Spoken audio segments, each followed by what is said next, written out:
যুবক 2 মিনিটে আরেকটা করুণ চিত্র তোমাদের মাঝে তুলে ধরি, ধরবো? কথাটা কিন্তু আমি লাইন হারাই নাই, আমরা বাঁকা পথ ধরে ফেলেছি। হযরত ওমর রাদিয়াল্লাহু তাআলা আনহু খাব্বাবকে ডাক দিয়ে বলেন, ভাই খাব্বাব এদিকে আসো, তোমার সাথে আমার পার্সোনাল একটু কথা আছে। খাব্বাব বলতেছেন, কি পার্সোনাল কথা বলেন? ওমর বলতেছেন, খাব্বাব তুমি বলো তো দেখি, আমরা কথা বললে আমাদের জিহ্বা সুন্দর, কিন্তু তুমি কথা বলতে গেলে তোমার জিহ্বার মাঝখানে টিউমারের মতন গোস্ত ফুলা দেখা যায়, কি লিগে টিউমার কবে হয়েছিল কও দিহি? খাব্বাব ডাক দিয়ে কয়, ওমর আমি বাঁকা পথ ছেড়ে দিয়া সোজা পথে যেই দিন আইতে চাইছিলাম সেই দিন থেকে আমার টিউমার হয়েছে। কথাটা বোঝেন নাই? দিলটা নরম করে দেন। দেখেন তো কোন উসিলায় 1 ফোঁটা চোখের পানি মাছির মাথার মতন বাইর করতে পারেন কিনা? কারণ আমি জানি, আমার বিশ্বাস, চোখের পানি পড়লেই আল্লাহ পাক গুনাহ মাফ করে দিবে। আমার ভাইয়েরা, মাথাটাও নাড়াবেন না। ওমর বললেন, খাব্বাব রে, তোমার জিহ্বার মধ্যে টিউমার কেমন করে হইল? খাব্বাব বলে, ওমর ভাই আর কোন কথা আসেনি? ওমর বলে, খাব্বাব রে, শুধু টিউমার নয়, আমি প্রায় সময় নজর করে দেখছি তোমার ডাইন সাইডের কোমরের নিচে কুষ্ঠ রোগের মতন সাদা হাড্ডি বাইর হয়ে গেছে। কেন কুষ্ঠ রোগ হইল? কেন টিউমার হইল? খাব্বাব বলে, ওমর ভাই পার্সোনাল কথা জিগাইছো, ঠিক আছে আমি বলে দেই, শুনে না ওমর ভাই, আমার এই টিউমার কেন হইল? আমি আগে বাঁকা পথে ছিলাম, আমি আগে অন্ধকারের পথে ছিলাম ওমর ভাই। আমি যখন আমার নবীজির আদর্শ পাইলাম, আমি যখন কালেমার রাস্তা দেখলাম, আমি সব বাঁকা পথ বাইরা দিয়া সুদা পথ ইসলামের তরিকা মাইনা নিলাম।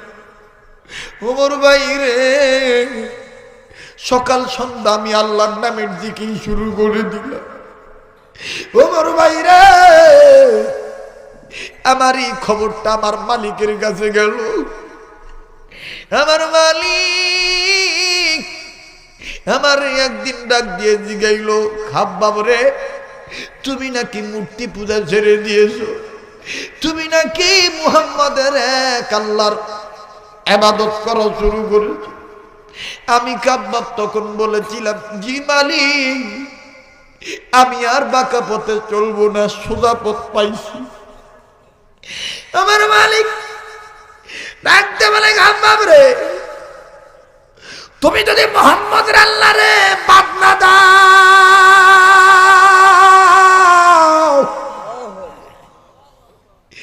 আমি কিন্তু তোমার নির্যাতন করব।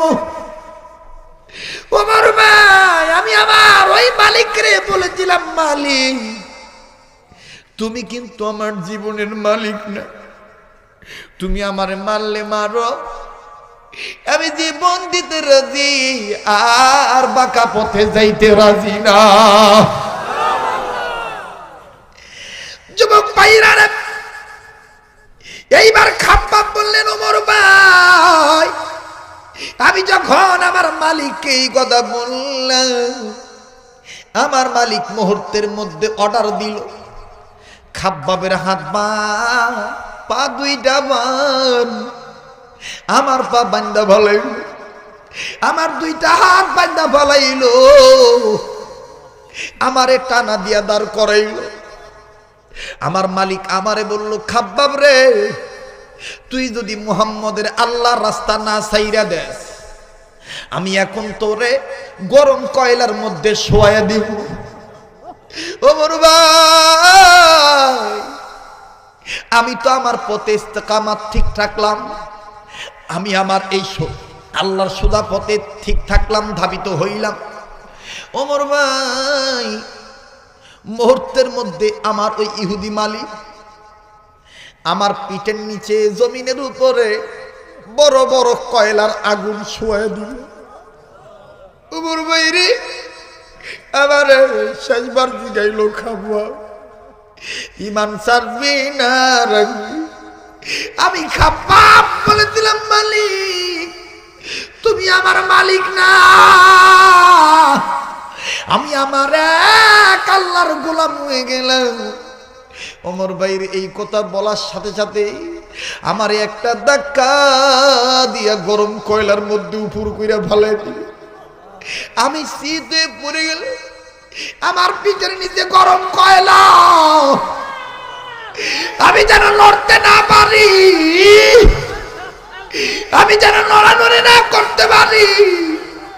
আমার বুকের উপরে পাথর চাপা দিয়ে লড়ে ওমর,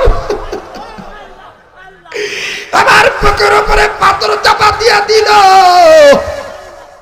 এক একটা কয়লার আগুন আমার চামড়া গোস্ত ভেদ করে হাড্ডি পর্যন্ত লেগে গেল,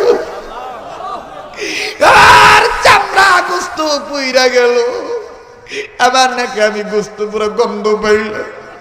ওই রে ডাক দিয়ে বলে ওমর রে এগুলো কুষ্ঠ রোগ নয়, ইমানের পথ সোজা পথ মেনে নেওয়ার কারণে আমার চামড়া পুইরা গেছে, আমার গোস্ত পুইরা গেছে রে ওমর, আমার সাদা ডি বাইর হয়ে গেছে, সাদা ডি বের হয়ে গেছে। ওমর এখানে শেষ নয়, তুমি বলে যাও জিব্বার মাঝখানে গোস্ত কেন টিউমার মতন ফুলে গেল।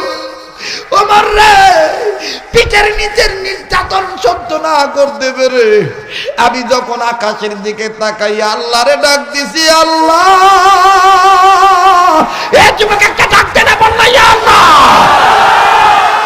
ওমর আল্লাহরে যখন আল্লাহ বলে ডাক দিছিলাম আমার ইহুদি মালিক বলে দিছে খাব্বাবের মুখের মধ্যে এক টুকরা গরম গরম কয়লার আগুন ঢুকে দে। আমার দুই মারির দাঁত এরকম ফাঁকা করে আমার মুখের মধ্যে যখন গরম কয়লার আগুন দিয়ে দিল, আমি জিব্বা বাইর করতে পারি না, বাইর করেছি ভিতরেও নিতে পারি না।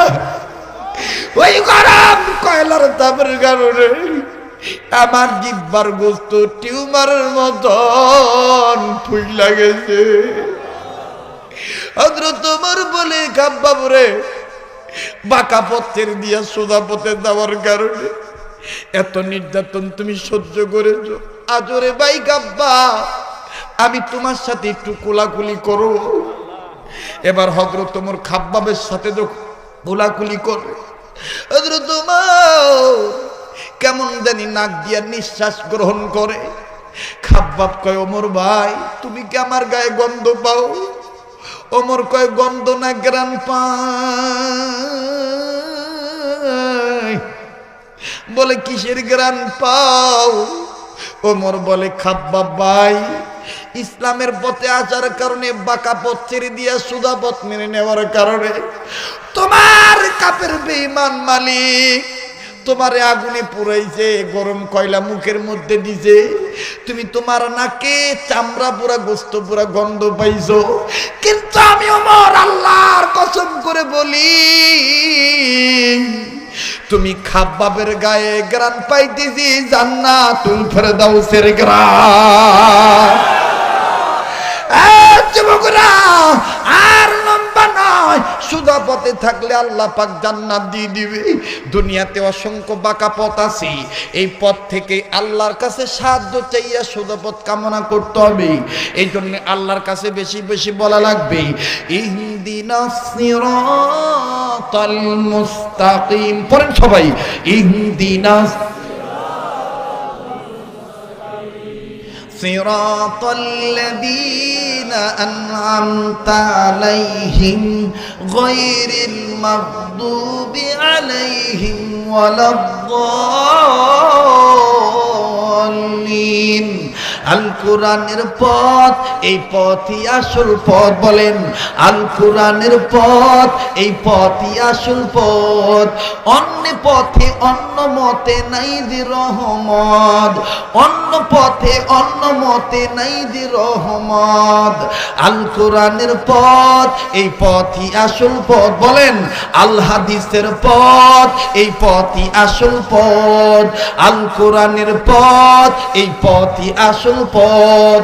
অন্য পথে অন্য মতে নাই যে রহমত। কথা বলেন ঠিক কিনা?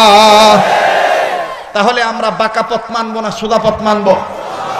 সোজা পথ মানতে গেলে কোরআন হাদিস লাগবে কি লাগবে না? আর কোরআন হাদিস জানতে গেলে শিখতে গেলে আলেমদের দরকার আছে না নাই? আর আলেম ওলামার দরকার হইতে গেলে মাদ্রাসা মসজিদের দরকার আছে না নাই? আল্লাহ পাক সোজা পথ বের করার তৌফিক দান করুক, আলেমদের সোহবত গ্রহণ করে আল্লাহ পাক সবাইকে কবুল করুক। জোরে কোন আমিন। যারা দাঁড়িয়ে আছেন বসেন, আমি দোয়া করে দেব।